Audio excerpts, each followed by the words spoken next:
Hello everyone.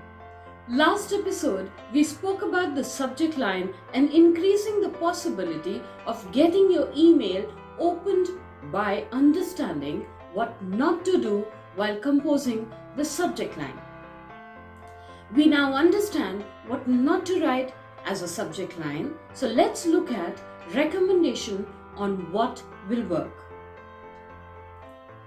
Be precise. I'm part of a networking group, and the key point discussed regularly is specific is terrific. I have tried to apply it to various places in my business, including the email subject line. And you know what? It has worked beautifully. So be precise and specific in your subject line. Another important point is that make sure there's a connection between the subject line and the email body. Your subject line should be designed keeping in mind who will be receiving your email. Let's take an example. A CEO of a firm will not react if you send him or her an email with the subject line free consultation. But if it reads need your help or have a question, well, it may just work. Similarly, if you're writing to a manager of a digital marketing firm and the subject line goes something like optimize your Facebook presence or latest LinkedIn update summary, the possibility of a response is much higher. Precise and specific subject lines have been reported to have higher impact on people receiving it. It is not just about the subject line.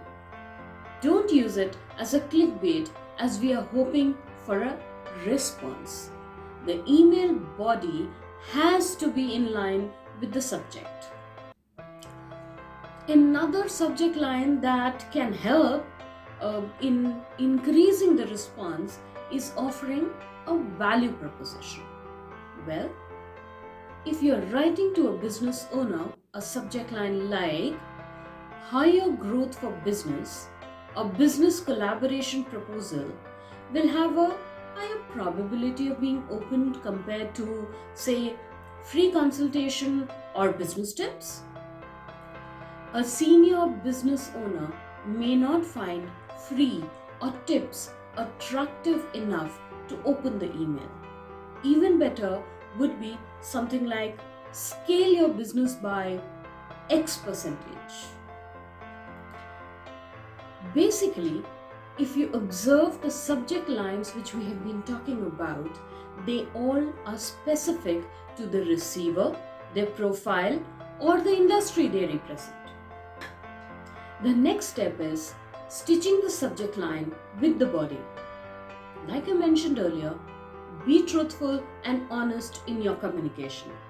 Ensure that if you are offering a value proposition through the subject line, you follow it up in the email where actually offer the value and the way to go about it.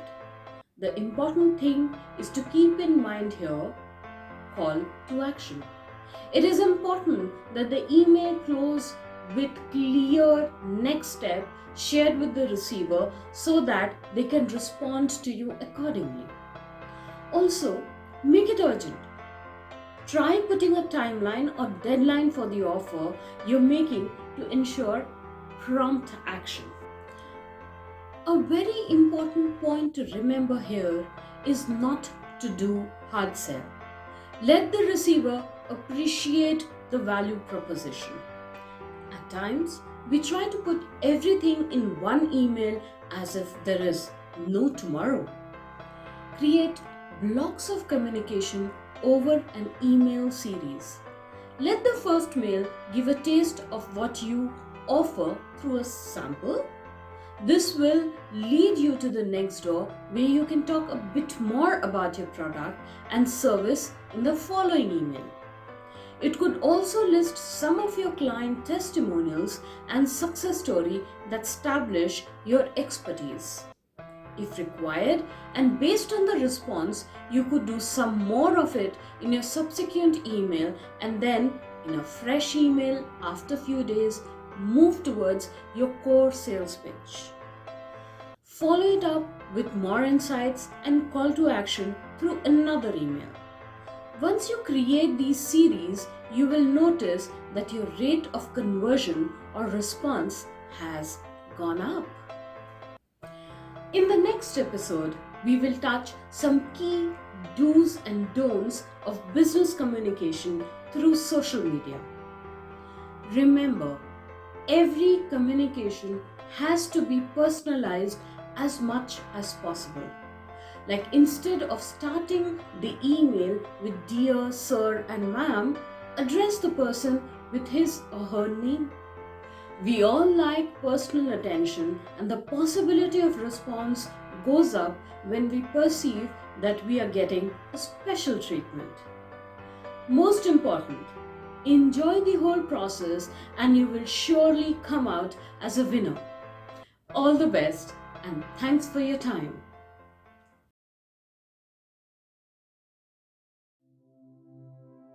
Hello everyone. I am your business consultant coach Rashie Sinha. I believe simple and straightforward communication is the best way to communicate, and small steps go a long way in creating higher impact.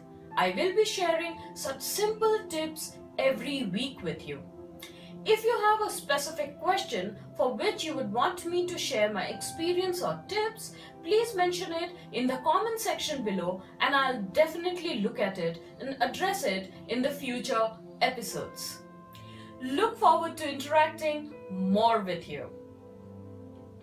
And yes, please don't forget to subscribe to the channel and click the bell icon so that you can get the notification whenever we post a new video. Thank you.